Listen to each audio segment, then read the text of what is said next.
Hello, I'm Clarence Horton. Thank you for joining us again for another historical moment in the story of Old Cabarrus County. The first settlers who came to this region found it to be a beautiful country of rolling hills, cut by swift streams which flowed into the area's one river, a river aptly named Rocky because of the large rocks in it. None of these streams were navigable, but all of them were strong enough to furnish currents which could power grist mills and sawmills necessary for the economy of those early times. Around those early mills grew up small communities. Usually there was a blacksmith shop, sometimes a post office, a general store at which farmers could trade their produce. They could spend the day there tending to their needs while they were waiting on the miller to grind out their crops of corn and of wheat. In the early 1800s, about 1810, a descendant of Elias Bost, a man named John Bost, built the first of the Bost mills along the Rocky River near its intersection with Hamby Branch off of Highway 200 in Cabarrus County. Mr. Bost was descended from Elias Bost, a Revolutionary War patriot and a man of great bravery and courage, who founded the family in this section of Cabarrus County. Mr. Elias Bost bought land along Rocky River, land on which his descendants still live to this day.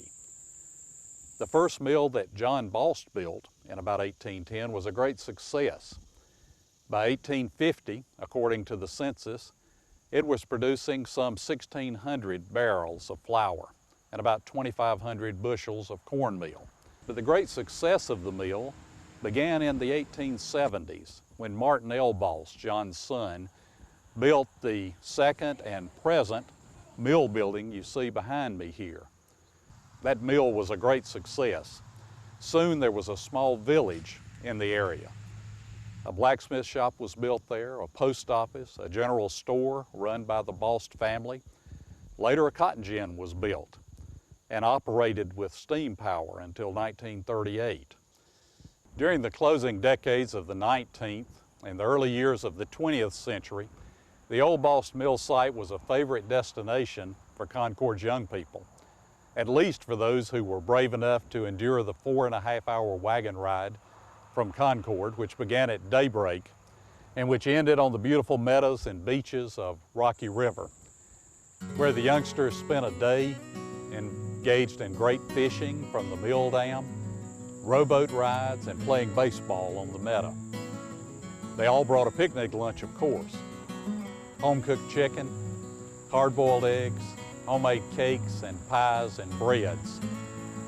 After an exhaustive day of picnicking, they piled into the wagons for the long trip home and enlivened that trip with perhaps a little courting and also by singing in harmony some of the favorite airs of that day.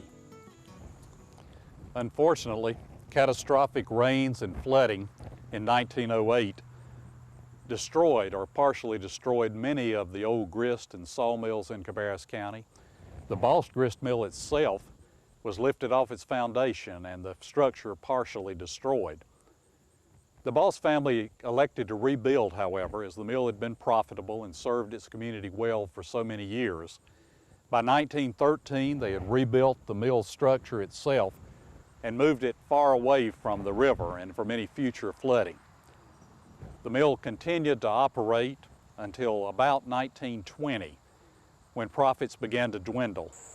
The old mill dam fell into disrepair and disuse in about 1926. By 1930, the mill had ceased operations.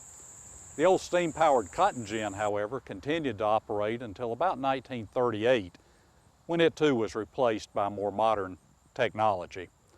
Fortunately, for those who want to study and relive those simpler times, Gene Bost, a direct descendant of the early pioneers, and his wife Brenda have labored to restore the old mill building and to open it to the public. You can now come to view the mill and its grounds, some of the outbuildings, on public tours which are regularly scheduled here.